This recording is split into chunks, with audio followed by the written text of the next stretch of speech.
Terus diperbandingkan baik yang mana amal dipertontonkan sama ndak. Di sini beliau cerita betapa untuk menjaga ikhlas sebaiknya orang itu tidak terkenal, tidak syuhrah, tidak terkenal. Oke, itu kita sepakat ya, karena kalau terkenal mungkin orang dipaksa publik dengan tanda kutip untuk selalu berbuat baik, tapi karena jaim lah, jaga image atau apa.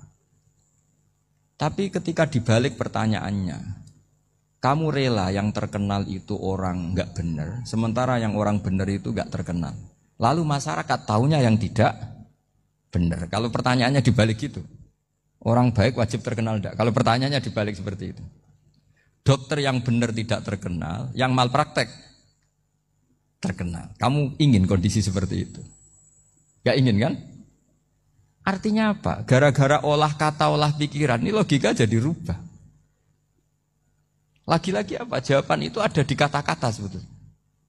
Makanya bab-bab seperti ini tidak usahlah kita berdebat, berpolemik. Sebaiknya orang itu humul, menutup diri, apa sebaiknya orang terkenal, itu nggak perlu seperti itu. Sudah terserah Tuhan saja. Saya beri contoh ya.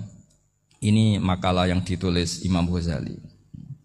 Ya, i'lam aslahakawah anna aslal jah wa intisarus sayyid atau sayyidi wal istihar. Bahwa mazmum itu. Balil mahmudu al-khumulu illa man syaharahu wa ta'ala linasri dini min ghairi takallufi talabi syuhrati minhu. Jadi kalau kamu ingin ibadah kamu selamat, ya kamu jangan terkenal.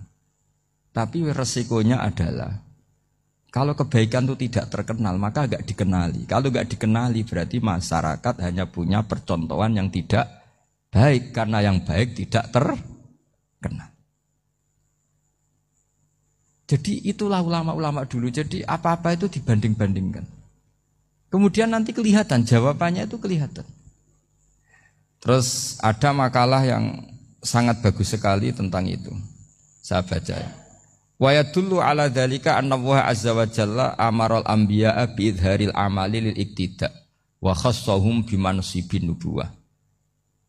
Wala yajuzu ayyudhanna bihim annahum khurrimu afdhalal amalen.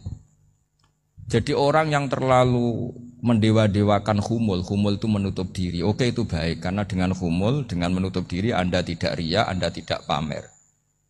Tapi kata Imam Ghazali, kamu juga harus ingat, di antara syaratnya Nabi itu harus mengumumkan kalau beliau itu seorang Nabi. Harus memaklumatkan kalau beliau seorang Nabi, supaya bisa diikuti. Caranya sholat harus diumumkan, sehingga Nabi itu mengatakan harus jamaah. Karena dengan cara jamaah itu bisa shollu kama ra'aitumuni usolli. Coba kalau Nabi sholatnya enggak diperlihatkan, kamu harus sholat yang benar. Caranya gimana ya Rasulullah? Itu rahasia. Bingung enggak kira-kira? Bingung enggak? Ya misalnya amal rahasia selalu lebih baik. Terus ada pertanyaan, Nabi ngendikan kamu sholat yang benar. Caranya gimana Nabi? Ya itu rahasia. Terus gimana coba? Tapi Nabi ngendikan apa? Shollu kama ra'aitumuni usolli. Ya sudah, kamu sholat, niru saya sholat. Berarti Nabi sholatnya diperlihatkan apa disembunyikan? Diperlihatkan. Jadi begitu juga saya berkali-kali bilang, orang tahu kalau itu bidan ya berdasar tulisan itu bidan. Tahu kalau itu dokter gigi ya itu dokter gigi. Jangan sampai gara-gara tidak ada tulisan mau beli alat bangunan di dokter gigi.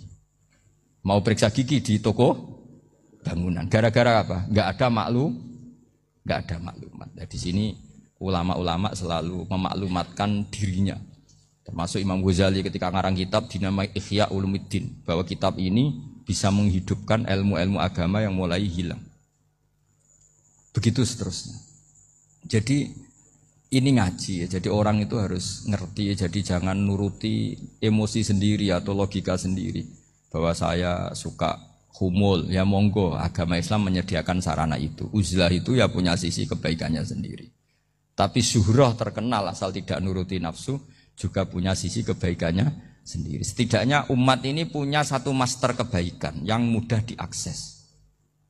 Tapi tadi saya ulang lagi, jangan karena hadun nafsi, jangan karena kepentingan pribadi. Makanya di sini disebutkan wa yadullu ala dzalika ay ala syuhrah anna Allah taala amaral anbiya bi idzharil amal lil iktida. Allah selalu memerintahkan para nabi kalau ngamal kebaikan ya harus dimunculkan supaya bisa Ya itu tadi kita tidak bisa bayangkan kan kalau misalnya Nabi menyuruh kamu harus sholat yang benar, kemudian sholatnya Nabi sembunyi. Kalau ditanya, Nabi saya niru siapa? Wah itu rahasia, kamu nggak boleh lihat sholat saya saat takut tidak ikhlas. Ribet kan?